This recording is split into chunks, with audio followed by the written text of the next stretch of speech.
उन्होंने मार्क ही नहीं की हमारी एप्लीकेशन, उन्होंने मार्क नहीं की। वक्तन फवक्तन यहाँ आते थे, देखते थे, ठीक ठाक था। जो हमने प्लंथ डाले थे वो भी ठीक थे, लेकिन लास्ट ईयर जिस वक्त हम यहाँ पहुंचे तो हमें मालूम पड़ा कि ये ज़मीन और किसी को बेच दी गई है, इसका खसरा नंबर जो है।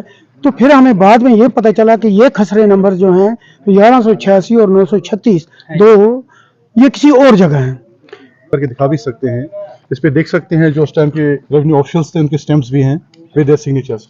तो ऑनरेबल मजिस्ट्रेट सर ने हमसे ये कहा कि हमारे ऑफिस से इसकी कोई सुनवाई नहीं हो पाएगी, अगर आप इसकी कोई सुनवाई चाहते हैं तो आप सिविल कोर्ट के माध्यम से इसको अप्रोच कीजिए। तो नमस्कार, आप देख रहे हैं क्रैक ऑफ डाउन और मैं हूं अनुज सिंह। रेवेन्यू डिपार्टमेंट में आखिर चल क्या रहा है, कुछ समझ में नहीं आ रहा है।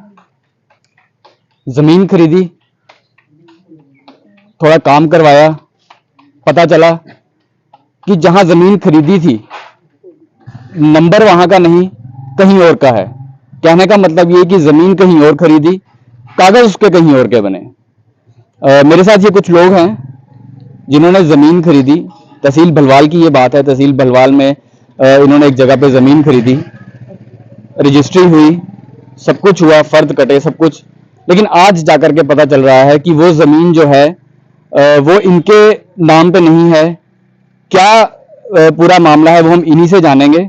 सर बताएं, क्या है, आपने जमीन कहाँ खरीदी, कितनी देर पहले आपने खरीदी और क्या बात, क्या ही मामला क्या है? सर ये जमीन 9-10 साल पहले खरीदी हुई है, ठीक, जिसकी रजिस्ट्री हो चुकी है।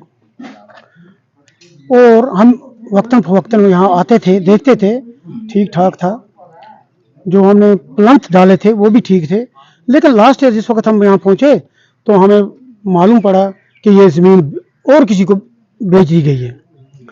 तो ये जो खसरा नंबर थे हमारे, कुछ 2 खसरा नंबर हैं, 1186 और 936, जो कि हमको इस ज़मीन दिखाई गई थी यहाँ क्या कहते हैं, रखबरन में। तो जिस वक्त हम वहाँ गए लास्ट ईयर तो वहाँ से एक आदमी निकला, उसने कहा कि ये ज़मीन आपकी नहीं है। हमने बोला कि ये तो हमने 10 साल पहले खरीदी है जी। वो कहने लगा नहीं, ये हमने खरीदी है, ये हमारी ज़मीन है, इसका खसरा नंबर जो है। तो फिर हमें बाद में ये पता चला कि ये खसरे नंबर जो हैं 1186 और 936 दो, ये किसी और जगह हैं।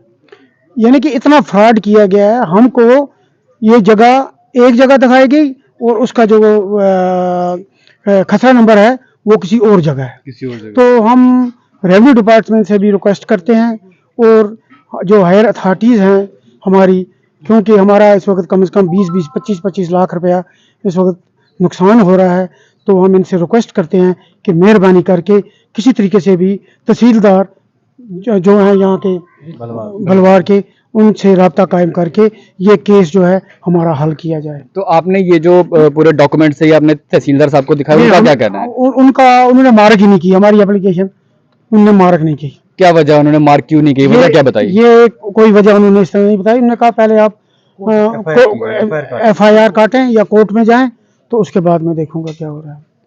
सर जब आपने जमीन खरीदी थी, जैसे आजकल एक औपचारिकता है, पहले से भी है कि जब जमीन खरीदते हैं पूरी यहाँ से टीम जाती है, उसकी निशानदेही होती है। ऐसा कुछ नहीं, क्योंकि जो हमारा बंदा था जिसके थ्रू हमने ली थी, हमसे पहले तो मैंने तो इनके बाद ली है, तो उन्होंने पहले ली थी। फिर वो बंदा आया, उसने हमें बोला ये आपकी प्लॉट है, हमने ले लिया, उसको बाउंड्री कर दी। वो बंदा कौन था? वो एक तो ये शक्ति सिंह था और परमजीत सिंह, ब्रोकर है, बीच में सरदार है उसके। मतलब ऑनर और ब्रोकर साथ में गए और उन्होंने आपको बताया कि ये जमीन है।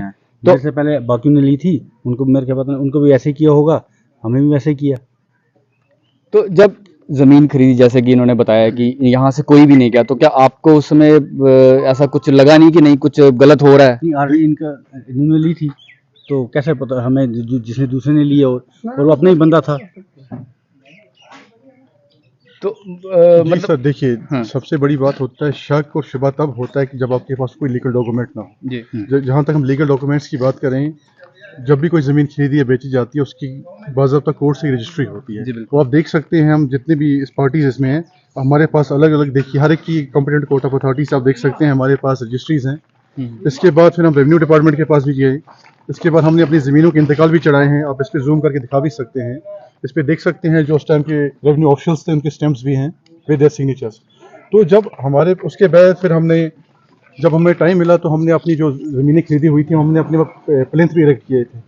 तो क्या हुआ, कुछ टाइम अरसे पहले जब वक्तन फ़वक्तन आते रहते थे नजरें देने के लिए ज़मीन को, कुछ समय पहले जब हम में से एक बंदा ज़मीन देखने आया तो he was completely in shock देख कर कि जो हमारे प्लिंथ थे उनका वजूद तक मिटा दिया गया था। वहाँ पे किसी और ने कब्जा किया था। तो उस सिलसिले में फिर हम आए, as per the legal process हम आए। हमने ऑनरेबल मजिस्ट्रेट साहब को अप्रोच किया, ऑनरेबल SHO साहब को अप्रोच किया एंड ऑनरेबल पटवारी साहब को हमने अप्रोच किया, लेकिन अभी तक हमारी कोई सुनवाई नहीं हो रही है। आज भी हम उसी सिलसिले में यहाँ पे आए हुए थे तहसीलदार ऑफिस, तो आज भी हमारी जो अर्जी थी इस पर कोई सुनवाई नहीं हुई। तो हम मीडिया के माध्यम से, क्योंकि ये हर जनमानस की आवाज़ होता है मीडिया, तो मीडिया के माध्यम से हम आपसे रिक्वेस्ट करते हैं कि हमारी जो फरियाद है इसको टू द हाईएस्ट अथॉरिटीज़ तक ले जाएं और हमें इंसाफ दिलाएं। ये हमारे पास हैं सर, देख सकते हैं आप, जूम करके आप देख सकते हैं। तो हम आपके माध्यम से हम रिक्वेस्ट कर रहे हैं कि हमें अपना इंसाफ मिले। तो जब तहसीलदार साहब को आपने एप्लीकेशन दी कि इस तरह से फ्रॉड हुआ, पूरा मामला आपने उनको बताया, तो उन्होंने क्या वजह बताई? जैसे कि आप बता रहे हैं उन्होंने मार्क नहीं की, उन्होंने क्या वजह बताई कि वो मार्क क्यों नहीं कर रहे हैं? ऑनरेबल मजिस्ट्रेट सर ने हमसे ये कहा कि हमारे ऑफिस से इसकी कोई सुनवाई नहीं हो पाएगी। अगर आप इसकी कोई सुनवाई चाहते हैं तो आप सिविल कोर्ट के माध्यम से इसको अप्रोच कीजिए। तो हमारे जो ऑफिस है, हमारे ऑफिस से इसमें कोई इस केस की कोई सुनवाई नहीं हो पाएगी। तो कहने का मतलब है कि उन्होंने अपना पल्ला झाड़ दिया। आप कुछ भी कह सकते हैं, क्योंकि टेक्निकली हम इन चीज़ों में जा नहीं सकते। टेक्निकली वही बेहतर जानते होंगे कि पल्ला झाड़ा क्या किया, लेकिन हमें ये कहा गया कि उनके माध्यम से इसका सोल्यूशन नहीं निकल सकता। अगर आप सोल्यूशन चाहते हैं तो आप कोर्ट के माध्यम से जाइए, हमें इंसाफ चाहिए। तो जैसे कि देखा आपने, जमीन कहीं और, खसरा नंबर कहीं और। परेशान हुए जब तहसीलदार साहब के पास पहुंचे तो तहसीलदार साहब को इन्होंने एक एप्लीकेशन दी। एप्लीकेशन देकर के जब तहसीलदार साहब ने देखी हुई एप्लीकेशन, और उन्होंने साफ इनकार कर दिया कि मैं इसको मार्क नहीं कर सकता, आप कोर्ट जाइए या थाने जाइए, FIR करवाइए। कहने का मतलब ये कि अपने सर से उन्होंने एक तरह से कहते हैं, जैसे बला टाल दी उन्होंने कि मैं इसे नहीं कर सकता। अब यहाँ सोचने वाली बात यह है कि जैसे हम और आप भी कहीं पे जमीन खरीदें, खास करके अगर तहसील भलवाल की बात करें, यहाँ पे अगर कोई जमीन खरीदे तो जमीन खरीदना कितना सही रहेगा? क्या इसी तरह से भटकना पड़ेगा? इसी तरह देखते रहे क्रैक ऑफ डाउन। मुझे दीजिए इजाजत, नमस्कार।